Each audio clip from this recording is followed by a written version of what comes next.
La semaine de la généalogie, Animé par Olivier Bussmann. en direct sur LMR. Bonjour Pierre. Bonjour. Alors rappelle-nous ton titre et donc tu es généalogiste. Alors, je suis président de la Société généalogique de Lyon, D'accord. mais également trésorier de l'Académie internationale de généalogie. Donc j'ai deux casquettes, Oui. une casquette départementale au sein d'une organisation nationale, plus également une casquette internationale. Voilà. Donc tu es généalogiste toi-même. Ah, tout à fait, oui. Donc tu recherches pour toi ou pour les autres parfois. Alors en fait, quand on commence la généalogie, en général, c'est pour soi-même. Mais Oui. très rapidement, on découvre on sort de soi-même pour découvrir d'autres sujets. Et au fur et à mesure que l'on part sur ses ancêtres, on voit qu'il y a d'autres ancêtres, d'autres personnes qui sont parfois plus intéressantes que ses propres ancêtres, Bien sûr. qui nous permettent de sortir de soi-même. Par exemple, j'ai pu découvrir les Polonais. J'ai aucun ancêtre polonais. Oui. Mais l'immigration polonaise m'a intéressé dans Lyon. Puis également, actuellement, les Ukrainiens m'intéressent beaucoup à cause Bien sûr. de ça. Ouais. Donc j'essaie de voir un petit peu quels sont les Ukrainiens dans Lyon, même s'ils n'ont pas le titre d'Ukrainien, ils ne revendiquaient pas le fait d'être Ukrainiens. Mais en fait, ils sont nés, ils ont quitté l'Ukraine à l'époque où ils étaient soit russes, soit polonais, Bien sûr. soit autrichiens, soit autres. Bien sûr. Comment devient-on généalogiste? Comment il y a- c'est venu chez toi? C'est comment cette fièvre? Voilà, c'est une bonne question parce qu'en fait, dire comment on devient comment chaque personne devient généalogiste. Oui, bien sûr. Et en fait, il n'y a pas de règle. Par exemple, mon frère, qui a vécu dans le même famille que moi, s'intéresse absolument pas à la généalogie. Pourtant, D'accord. on a été élevés ensemble. Oui. Et moi, tout simplement, c'est parce que j'étais tout d'abord le premier enfant né à la 4e génération par rapport à mon arrière-grand-père qui était encore en vie. Donc déjà, plein de photos sur moi, aucune photo sur mon frère. D'accord. Et en plus, il y a une photo de moi sur 4 générations. Moi-même, mon père, mon arrière-grand-mère, mon arrière-grand-mère. Donc il y a 4 plus arrière. Dans 5 générations. D'accord. Ce qui fait que donc j'ai très rapidement, je me suis rendu compte que je faisais partie d'une lignée. Ce que mon frère n'a pas eu, puisqu'il n'a Oui. eu aucune photo. Et après, je me suis intéressé à partir de 12 ans, en fait. C'est quand je me suis rendu compte que mon arrière-grand-père n'avait que 13 ans de plus que mon grand-père. Il y avait donc un problème. Ah oui, Oui, d'accord, donc, oui. oui. Donc en fait, mon beau-grand-père a été conçu lorsque son père n'avait que 12 ans. Et bien sûr, j'ai D'accord. posé la question, comment se fait-il à mes parents, comment se fait-il Bien que sûr. donc, et on m'a dit bien entendu, c'est ton arrière-grand-mère, la pauvre Lambertine Lambert, était fiancée. Malheureusement, son fiancé est mort à la guerre, et elle épousait un voisin beaucoup plus jeune que lui, qui est donc mon arrière-grand-père. Et se pose après la question pour moi, mais qui est mon véritable arrière-grand-père? Est-ce celui qui a élevé mon grand-père, ouais. ou est-ce plutôt le géniteur?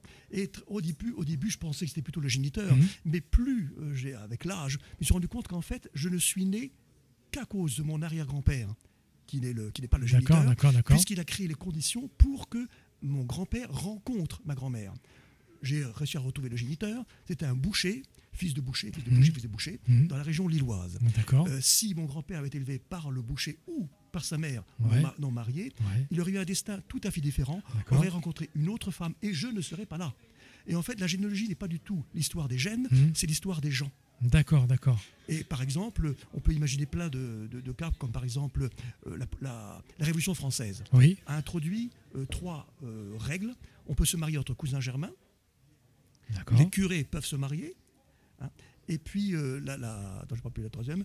En tout cas, toutes ces règles entraînent des familles qui se créent. Les descendants de curés, ça a duré que pendant 4-5 ans. Les cousins germains, encore maintenant, avant c'était interdit. Ouais. On devait demander une dispense en cours de Rome pour D'accord. pouvoir être... Donc moi, j'ai au moins 3 mariages de cousins germains après la Révolution française. Et donc je suis issu, en fait, je suis un produit de la Révolution française. D'accord. Car en fait, l'histoire de nos aïeux s'inscrit toujours dans la grande histoire des peuples. On ne peut D'accord. pas faire, si vous voulez, quand on fait de la généalogie, on découvre non seulement sa famille, mais on découvre l'environnement de la famille, également les raisons pour lesquelles on existe. Oui. La généalogie est existentielle. La généalogie n'est pas du tout, si vous voulez, génétique. Oui, d'accord. Oui, d'accord, c'est impressionnant ça. C'est impressionnant. Donc une fois que tu as retrouvé ton arbre, donc tu arrives au bout, c'est bon, tu as réussi à aller tout ce que tu voulais ou tu continues encore à chercher? Non, en fait, très rapidement, je me suis rendu compte que mes ancêtres ne sont pas les plus intéressants.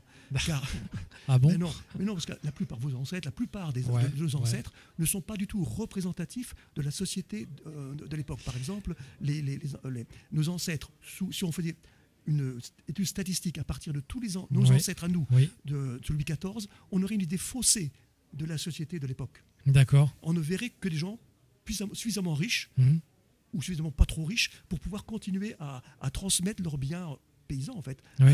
de génération en génération. Mais on ignore en fait tous les autres qui sont les manœuvriers, qui étaient majoritaires. Dans nos ancêtres, on a une majorité de laboureurs alors qu'ils étaient minoritaires dans la société paysanne de l'époque. Et toi, donc, dans toute ta famille, ils avaient tous le même métier? Il y avait tout. Pratiquement. Ou est-ce que ça a évolué avec le temps? Non, du côté de ma mère, ce ne sont que des laboureurs jusqu'à ma mère. Ma mère, elle est née, pas laboureuse, mais elle est née dans une famille paysanne. Ouais. Puis elle a réussi à sortir de ce milieu en épousant mon père. Ouais. Hein. Mais et du côté de mon père, ce sont des ouvriers qui se reproduisent. Et en général, dans le même métier. Hein, ils fabriquaient des moulins. Hein, D'accord. des Mais mouliniers. c'est pour tout le monde pareil, pour tout est-ce que quand tu fais d'autres généalogies, est-ce que c'est pour tout le monde pareil? Il y a toujours le même métier du début jusqu'à la fin ou pas Non, forcément? non, pas tout le monde. En tout cas, il y avait tout de même une transmission de métier de génération en génération. Mhm. C'est extrêmement simple, c'est parce que le père avait un métier, Ouais. il voulait que son fils D'accord, ait un d'accord. métier, donc il enseignait son métier, ce qui fait qu'on voit très souvent des dynasties de métiers. Il y avait des dynasties de sabotiers, des Ouais. dynasties de chaudronniers, Ouais. et beaucoup, surtout la majorité, c'est des dynasties de laboureurs. Par contre, il n'y a pas de dynastie de manœuvriers. D'accord. Est-ce qu'il y a des dynasties qui ont disparu? En général, c'est plutôt les dynasties, c'est plutôt comme les manœuvriers. Ah, les d'accord. manœuvriers ont disparu. D'accord. Il y a très peu de gens qui disent, bon, quand même, on peut pas dire, mais en tout cas, ils étaient la majorité, et maintenant, dans nos ancêtres, ils représentent une minorité. Ce qui veut dire, D'accord. donc, en fait, quand tu es manœuvrier, on n'avait pas du tout assez de biens pour pouvoir Ouais. les perpétuer. Ouais, je comprends. D'accord. Ouais, c'est assez technique en fait. Hein. Donc on te sollicite maintenant aujourd'hui pour aller faire des recherches? Ah oui, tout à fait, parce que moi, je suis sorti donc, de mon cadre. On m'a sollicité par exemple à Salt Lake City pour faire plusieurs conférences, D'accord. mais pas sur ma famille. Donc, je me suis intéressé à d'abord, comment on fait sa généalogie en France. Donc, Ouais. j'ai fait en anglais en 2018. Oui. Et puis également, je me suis intéressé aucun rapport avec ma famille, Oui. sur les Wallons, hein, les Wallons qui ont fondé New York. Car D'accord, ok. Les D'accord. premiers habitants de New York n'étaient pas du tout D'accord. anglophones, pas du tout non plus néerlandophones, D'accord. c'était des francophones. D'accord. Et donc j'ai découvert, c'était connu auparavant, Ouais. et donc j'ai étudié tout de même ce D'accord. phénomène-là. D'accord.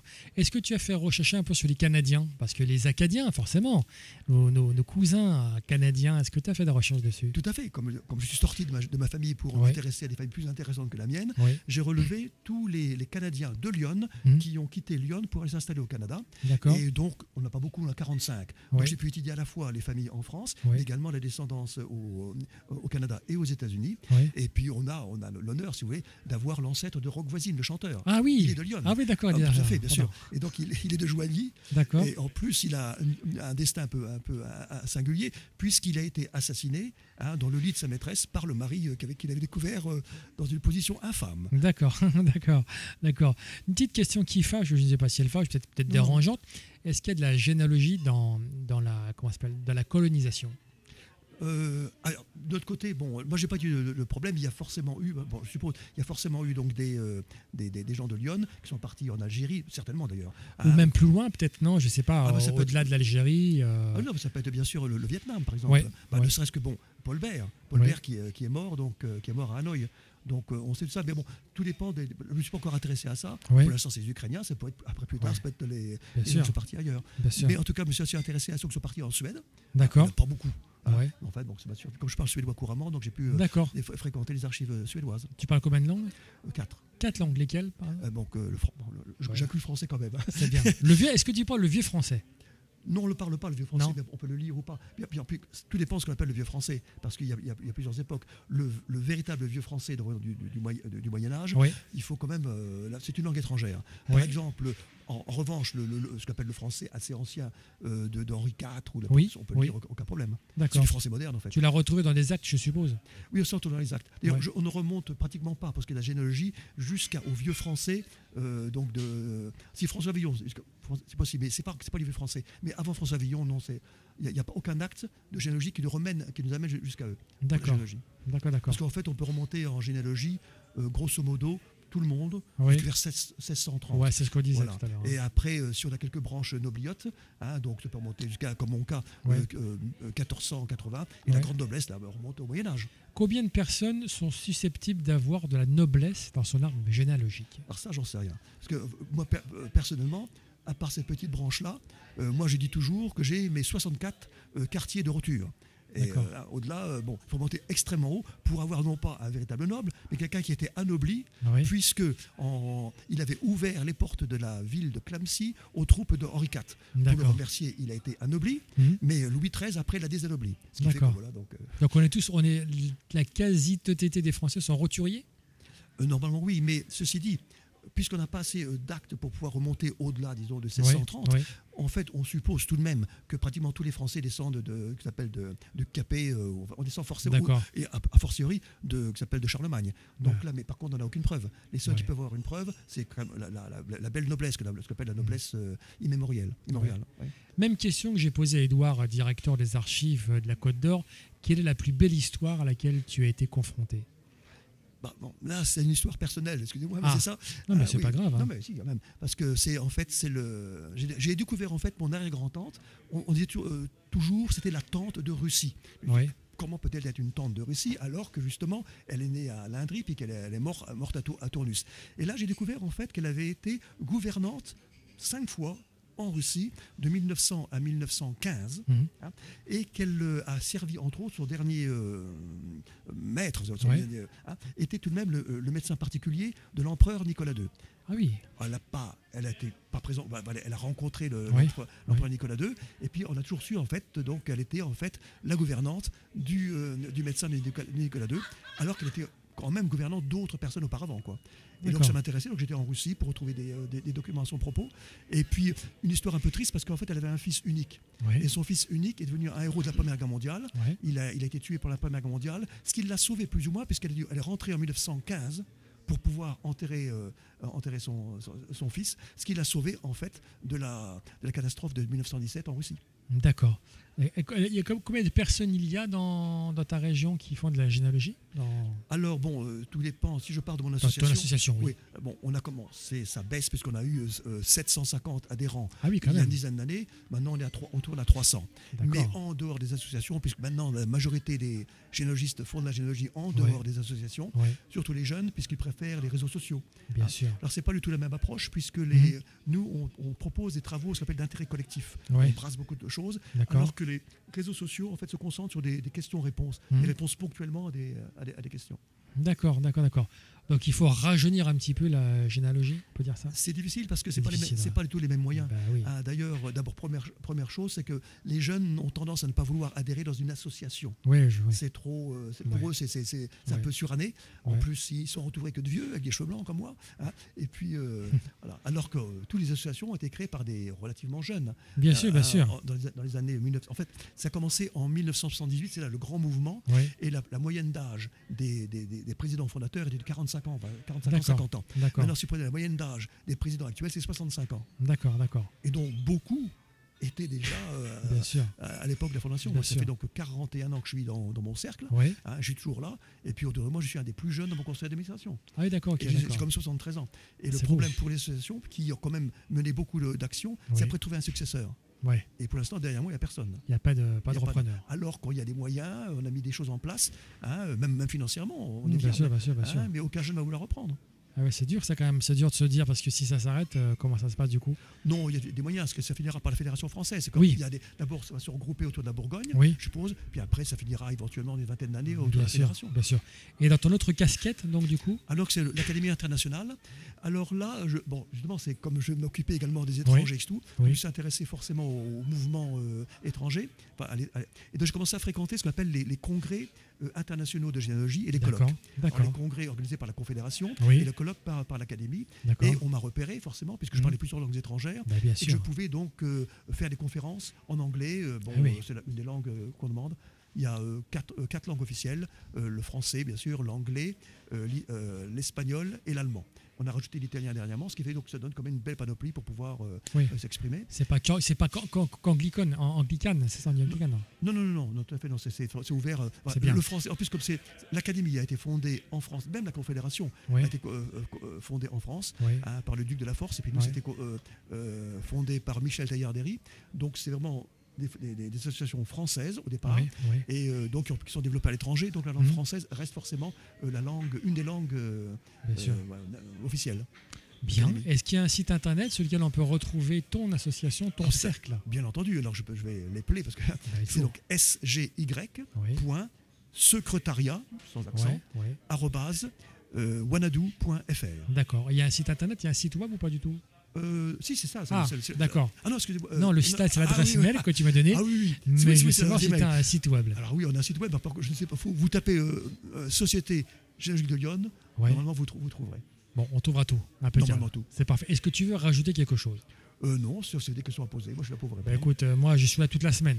Très bien. Donc, Écoutez, si tu veux revenir, tu viens quand tu veux, tu seras le bienvenu en tout cas. tout à fait. Est-ce que tu as travaillé un peu sur du Généastar, des gens un peu connus pour retrouver un peu leur voix ou pas du tout? Là, pas sur Généastar, mais forcément, Ah, Généastar, je mais m'entends, forcément mais- on en trouve. Parce qu'en fait, pratiquement chacun de nous, puis les personnes qui développent également leur arbre, surtout Oui. sur les branches collatérales, Oui. finissent toujours par tomber. Par exemple, D'accord. moi-même, je suis cousin de Franklin Roosevelt. J'avais aucune chance de Ah le ouais? faire. Non. Oui, mais c'est le hasard total. Ah, c'est marrant. Hein, tout simplement parce que j'ai participé à Roots Tech, qui est la grande Ouais, d'accord. en 2022. Ouais. Il y avait un bouton Cherchez vos cousins en Amérique. Ouais. Moi, j'ai aucune chance d'avoir un cousin américain. Ouais. Je tape dessus.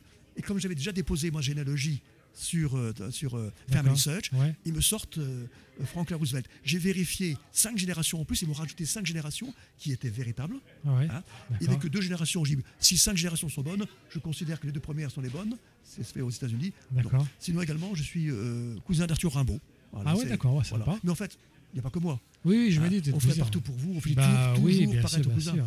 D'ailleurs, même Généastar montre que presque tout le monde peut être cousin de Oui, quelqu'un oui, bien sûr, bien sûr. de très connu. Mais c'est marrant de se dire on est cousin de Franklin Roosevelt, cousin de Rimbaud. Moi, je trouve ça marrant, on s'imagine même pas, quoi. Alors là, il y a 2 types. Parce que Arthur Rimbaud, c'est d'un point de vue généalogique. Oui. C'est-à-dire que donc j'ai pas de preuve que c'est vraiment génétique. Par contre, là, c'est le hasard. Moi qui m'étais un peu détourné de mon ascendance génétique, Oui. hein, c'est par mon ascendance génétique Ouais. que je me retrouve cousin avec Franklin Roosevelt. Parce que les Mormons m'ont ajouté 5 générations, comme j'ai dit, D'accord. à partir de ma propre Ouais. généalogie, dont je m'étais désintéressé. Ah ouais. Hein, et puis donc voilà. Donc, La semaine de la généalogie, Animé par Olivier Bussmann. en direct sur LMR.